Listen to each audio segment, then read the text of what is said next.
Principios básicos de la secreción.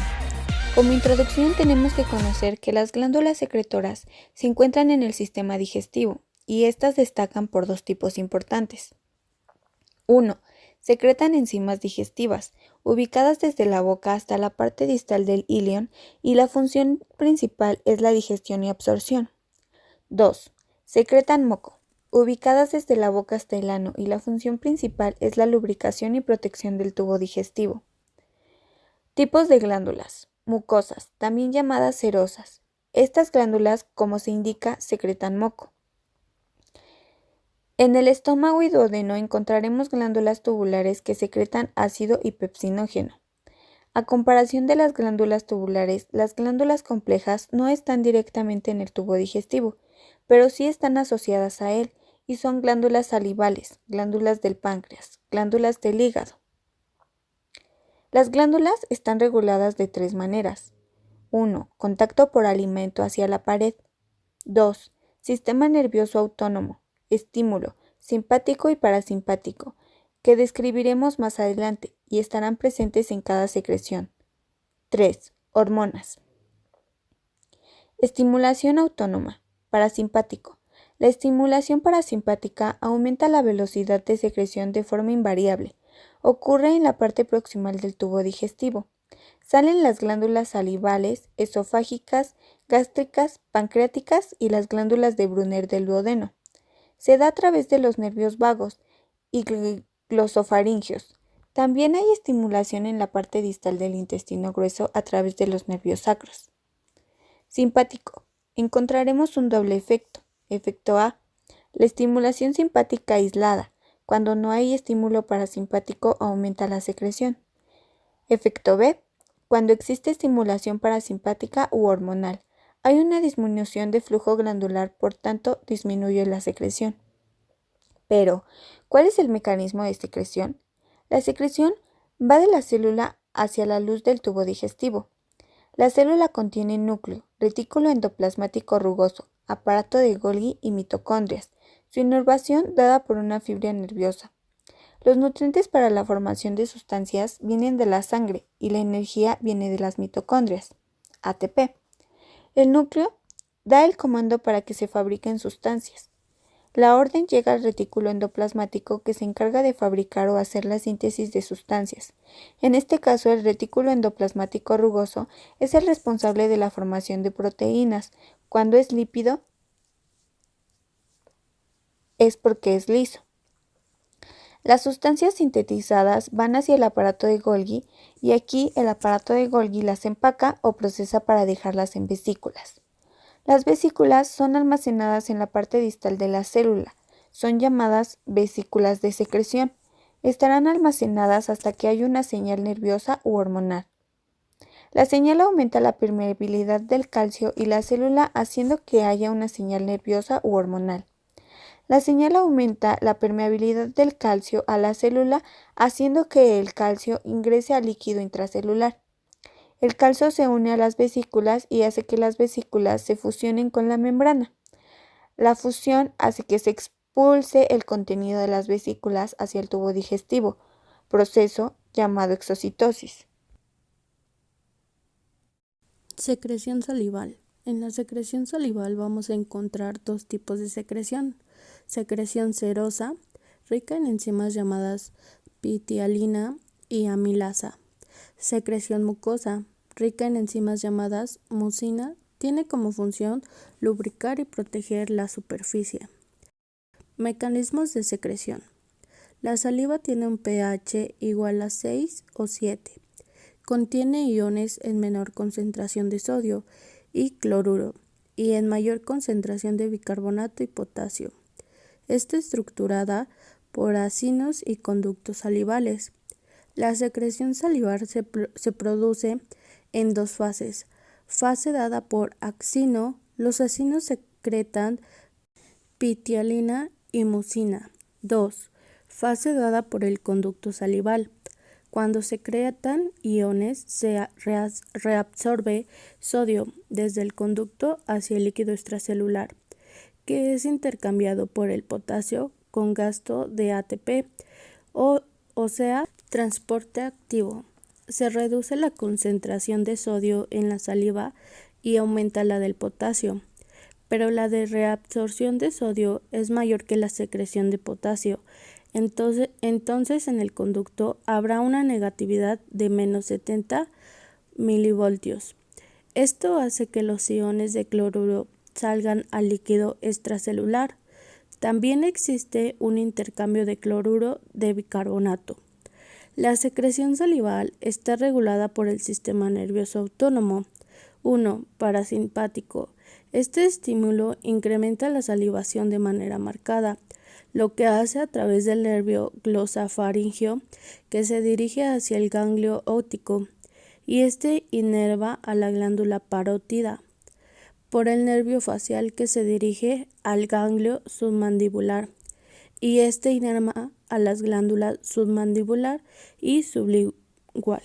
Simpático. También puede incrementar la salivación, pero de manera moderada.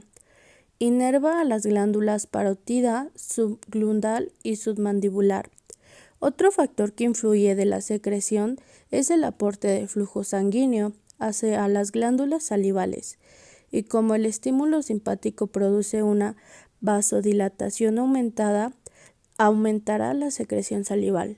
La propia saliva produce una vasodilatación, ya que las células salivales secretan calicreína. Funciona como una enzima en la sangre junto a la alfa-2 globulina, creando la sustancia bradicina, sustancia muy vasodilatadora.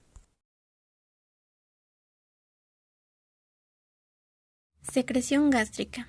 Como ya sabemos, el estómago es un órgano importante del sistema digestivo.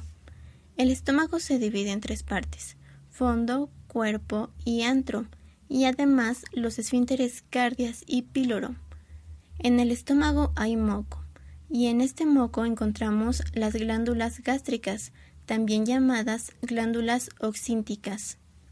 En el cuerpo y fondo del estómago son las encargadas de secretar sustancias como ácido clorhídrico, pepsinógeno, factor intrínseco, moco, y constituyen el 80% de las glándulas del estómago.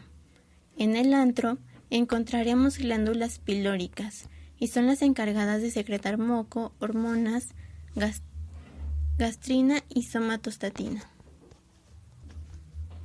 Tan solo constituyen el 20% de las glándulas del estómago.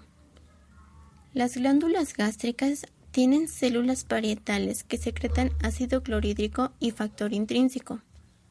Las células pépticas secretan pepsinógeno. Las células mucosas secretan moco.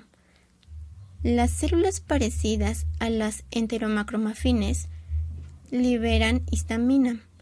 Las glándulas pilóricas tienen células G que liberan gastrina. Las células D liberan somatostatina. Formación de ácido clorhídrico. La célula oxíntica va a secretar ácido clorhídrico por medio de canalículos. El agua del citoplasma se disocia en iones de hidrógeno e hidroxilo. El hidrógeno sale a la luz del canalículo por medio de bombas de protones ATP-ASA. Hidrógeno más potasio, usando energía. Los iones de hidrógeno se intercambian por potasio. Sale hidrógeno, entra potasio. La bomba sodio-potasio de la membrana vasolateral intercambia el sodio por el potasio. Este potasio va directo a la luz del canalículo, pero la bomba de protones lo recicla y se vuelve a reabsorber. El sodio también es reabsorbido y expulsado al líquido intersticial. El siguiente paso es la acumulación de hidróxido. La enzima amilasa carbónica captura el dióxido de carbono proveniente del metabolismo celular y convierte al hidróxido en bicarbonato a través de una reacción. Hay un intercambio de la célula oxíntica y el espacio intersticial. Los iones de cloruro entran por canales específicos y el bicarbonato sale hacia la sangre. El cloruro es secretado y sale por canales de cloro donde se encuentra al hidrógeno y se juntan para formar ácido clorhídrico. el agua va a ser transportada por ósmosis. Factor intrínseco. Es importante para absorber vitamina B12. La falta de factor intrínseco implica la mala absorción de vitamina B12, lo que causa anemia. Pepsinógeno. Es una proenzima que no posee actividad digestiva. Cuando entra en contacto con ácido clorhídrico del estómago, se activa y se convierte en pepsina. La pepsina sí posee actividad gástrica. El ácido gástrico se produce a través del estímulo de 3 hormonas: gastrina, acetilcolina e histamina. Fases de la secreción gástrica.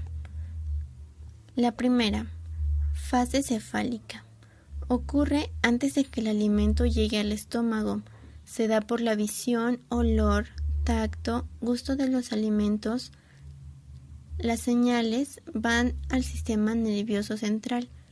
En el sistema nervioso central hay nervios vagos que liberan acetilcolina y estimula a la célula oxíntica para que secrete ácido clorhídrico.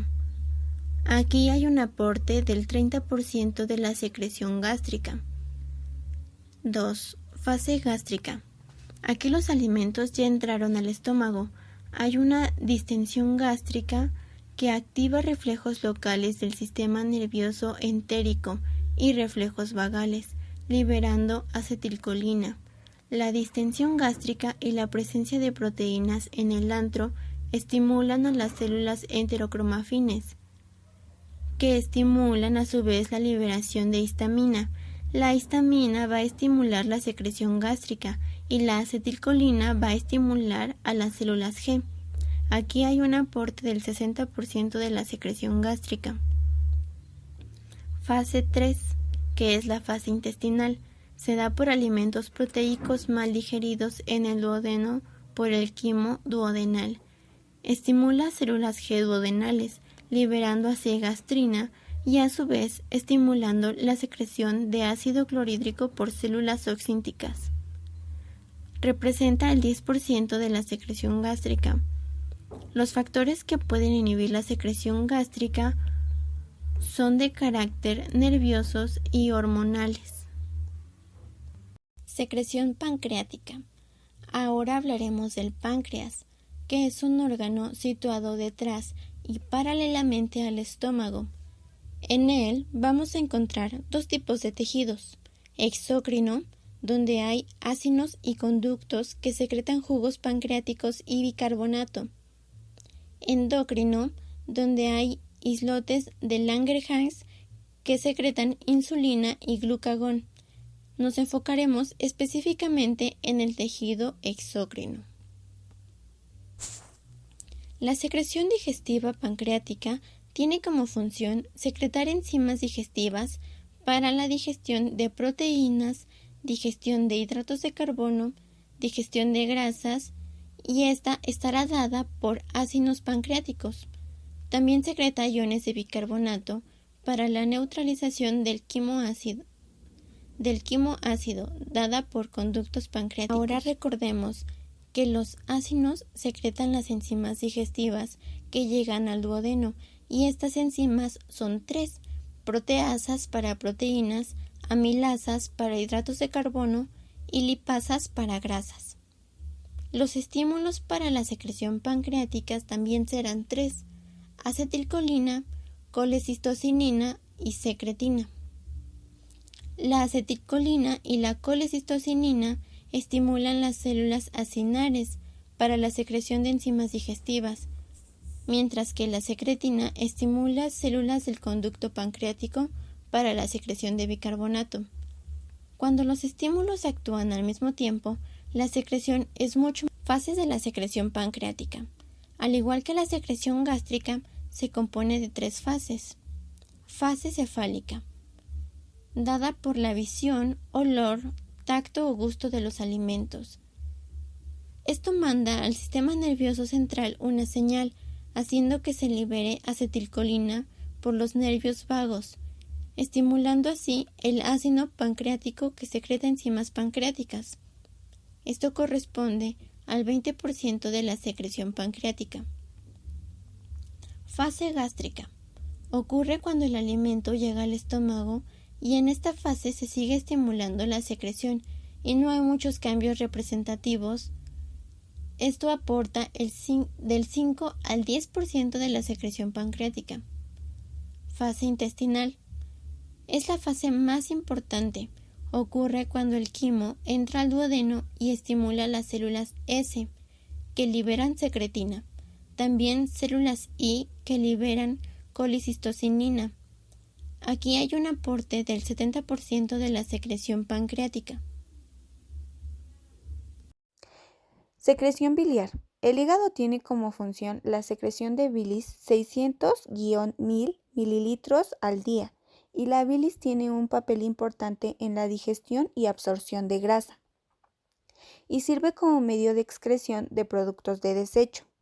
La bilis no tiene enzimas digestivas, tiene ácidos biliares que ayudan a emulsionar las grandes partículas de grasas, convirtiéndolas en pequeñas para ser atacadas por las lipasas pancreáticas.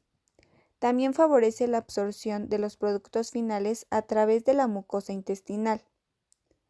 La secreción biliar se da en dos fases. La primera fase se da en los hepatocitos. Aquí secretan grandes cantidades de ácidos biliares, colesterol y otros componentes orgánicos. La segunda fase de la secreción se da a medida que la bilis va viajando por los conductos biliares. Las células epiteliales de los conductos secretan grandes cantidades de sodio y bicarbonato. Esta segunda fase es estimulada por la hormona secretina. En este punto, la bilis se va hacia el duodeno, pasando por el esfínter de Oddi, pero la mayor parte de la bilis se almacena en la vesícula biliar hasta que el duodeno la necesite.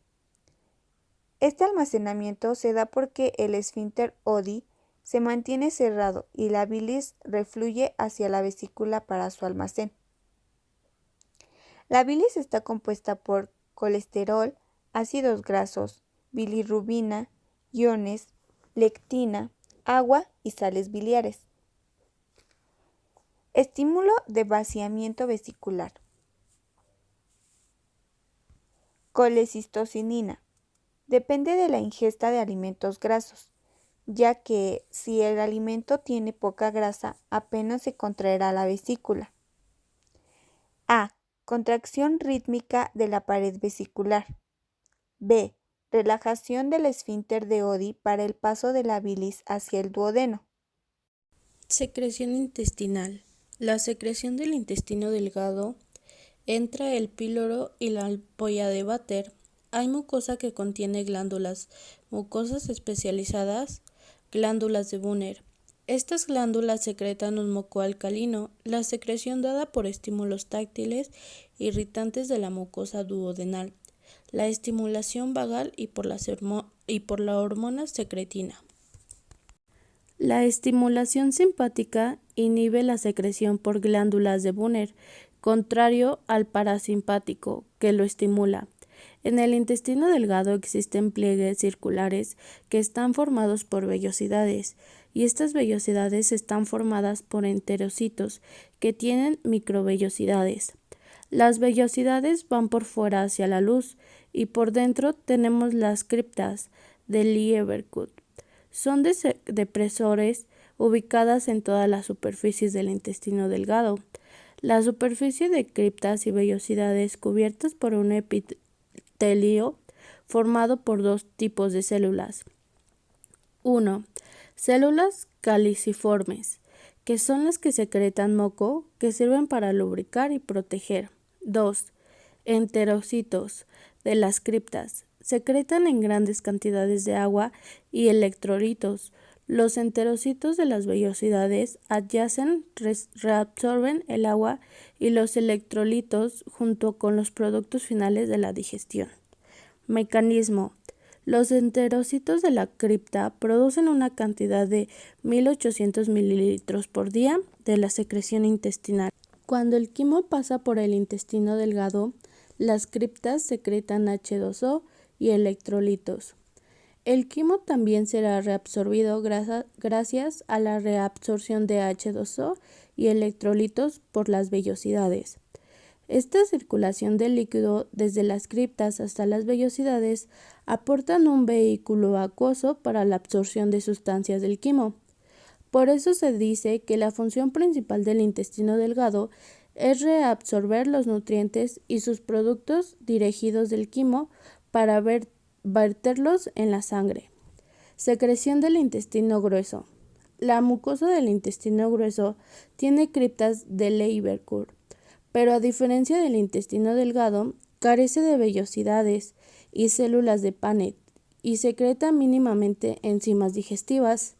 La función principal del intestino grueso es secretar moco, un moco que va a estar compuesto principalmente por bicarbonato. Los estímulos de la secreción de moco son estimulación directa, reflejos nerviosos locales iniciados en las criptas y estímulo parasimpático. Recordemos que aumenta la velocidad de la secreción y su inervación es dada en la parte proximal del intestino grueso, colon ascendente y colon transverso gracias al nervio vago, y en la parte distal del intestino grueso, en el colon descendente hasta el recto. Inervación dada por nervios pélvicos, nervios sacros. El moco. Protege las paredes de excoriaciones. 2. Adhiere material fecal. 3. Protege de actividades bacterianas. 4. Mantiene alejados los ácidos fecales. Y bueno amigos, esperamos que esta información haya sido de su agrado. Gracias.